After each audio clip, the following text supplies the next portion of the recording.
تعالى اقول لكم ازاي شلت البنطلون وحطيت جيبه بينك باستخدام الاي اي، الذكاء الاصطناعي. بصوا، في اليوم ده انا كنت حاسه ان انا لابسه لبس عادي كده، وقعدت ادور على خاصيه بتغير اللبس باستخدام الاي اي، وبالفعل لقيت الخاصيه دي في ابلكيشن بيكس ارت، وده مشهور جدا وموجود في اي موبايل.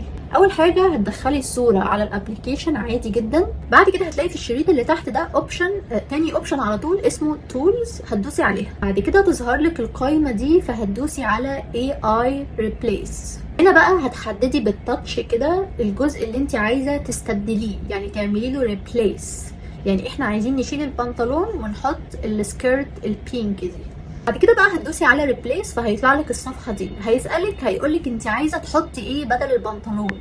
عايزه تحطي سكيرت، عايزه تحطي بنطلون نوع تاني، عايزه تحطي فار، عايزه تحطي تفاحه، الاوبشن اللي يريحك. فانا عن نفسي كتبت بينك سكيرت، انت بقى براحتك، ممكن تكتبي بلو سكيرت، اللون اللي انت عايزاه. ممكن كمان تكتبي الخامه اللي انت عايزاها، فهيطلع لك اوبشنز كتير. انا عن نفسي طلع لي الثلاث اوبشنات دولت وحملتهم، واختاري بقى الاوبشن اللي يريحك. خلاص كده حملي الصوره. بس الموضوع ده بقى ليه مزايا وعيوب. عيوب الموضوع ده ان الابلكيشن ده بيسمح لك انك تستخدمي الاي اي ده 3 مرات في اليوم، او تقريبا 6، مش فاكره بالظبط. لو انت عايزه تستخدميه اكتر من 3 مرات في اليوم بتدفعي فلوس. العيب التاني بقى، لو انت عايزه تغيري الاوتفيت ده، حاولي انك تتصوري صوره يكون ايدك فيها مش جنب جسمك، عشان الاي اي مش متمرس في رسم الاجسام او الايدين. دي ميزه برضو عشان محدش يستغل الموضوع ده استخدام سيء، عشان مثلا محدش يرسم واحده عريانه يعني. العيب التالت ان الصوره بتطلع مبكسله سيكه، بس في طرق تانية تعمليها عشان تعلي جوده الصوره.